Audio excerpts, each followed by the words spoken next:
Watching television is America's favorite pastime, which I'm sure that all of you can confirm. So, imagine the immense frustration of not being able to watch your favorite TV show or the big game, all because of a small box that you have no idea how to properly set up. Upgrading your television is very common, so you'll most likely come across a new DVD player several times throughout your life, which is why I am here to show you how to properly set it up, as I've had to go through this process many times myself.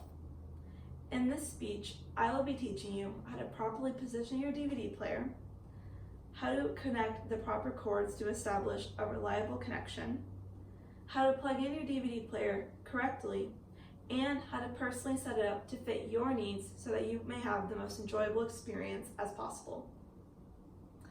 This will be an 8-step process that requires only 2 things. 1, a TV, and 2, a DVD player. The steps will start off as easy before becoming a bit more strenuous, but don't worry, you can do it. All cautions and warnings will be addressed, and I will be providing visual aids when needed. Now, let us begin.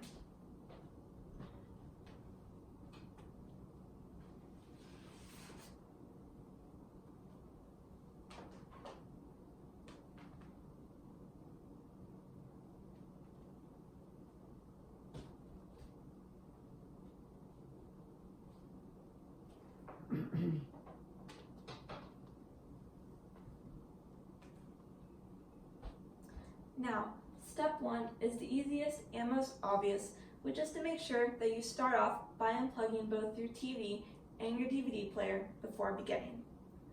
Step 2, you'll want to make sure that you're positioning the DVD player on a shelf that's near to the TV so that the cables from the DVD player can connect to your TV. But be warned that since your DVD player contains a motor inside of it, that it is important that you do not place it near or on top of any other electrical box, because if you do, this could cause things to overheat and break. Now, the next 2 steps are a bit more complex. Step 3, you want to make sure that you're connecting the cables to your DVD player that were included in the box. And you also want to make sure that you are using the proper cables that fit the best type of your TV. Now, if you have an HDMI connector, this means that this will provide the best sound and picture. But depending on your setup, you may have to use a composite cable, which has the red, yellow, and white plugs on either end. Step 4, regardless of which cable you use, you want to make sure that you are plugging one side into your TV and the other to your DVD player. Insert the plugs into the terminals with the corresponding label line out. If you are using a composite cable, make sure that you're plugging in the terminals with the corresponding colors. Red and white is for sound, and yellow is for video.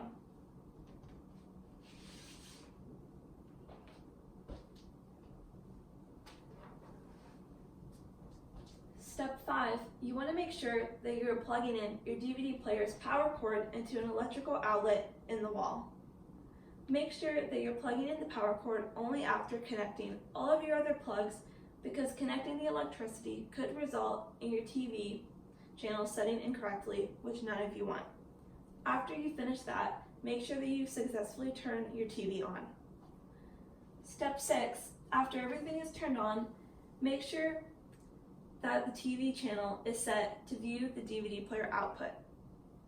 After that, refer to the user manual to change the display name on your DVD player's home screen if necessary, so that you may choose the correct language. Step 7, you want to make sure that your DVD player has a clock, and if it does, make sure that the time is correct. If your time on the DVD player is not correct and it will not reset itself, refer to the user manual to manually change the time. Step 8, insert a DVD of your choice into your DVD player to test for a successful connection. Now remember that most DVDs nowadays come with a menu, so the video will not play automatically. If this happens, don't worry, you may just have to give it a little more extra time. You must use a remote control when selecting the options on the menu.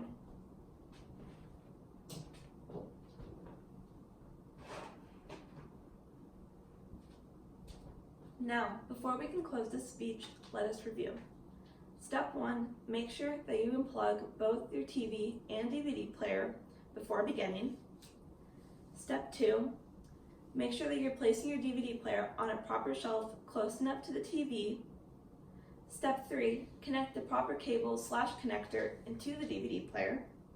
Step 4, be sure that you're connecting a cable into both your TV and your DVD player, as well as inserting the plugs into the correct terminals with the corresponding colors. Step 5, insert your DVD player's power cord into an electrical outlet in the wall, only after connecting all of your other plugs. Step 6, make sure that the display language on your DVD home screen is correct. Step 7, make sure that the clock time is correct on your DVD player. And step 8, insert a DVD to test for a reliable connection. Now, you will have all the required knowledge you need to properly set up your DVD player. Now, while it may be more appealing to have someone do this for you, I promise that it'll be much more rewarding if you take the time to learn and to do it yourself. I hope all of you walk away from this speech feeling more inspired to be independent and confident to do things like this on your own, regardless of how challenging they may be. I wish all of you the best of luck.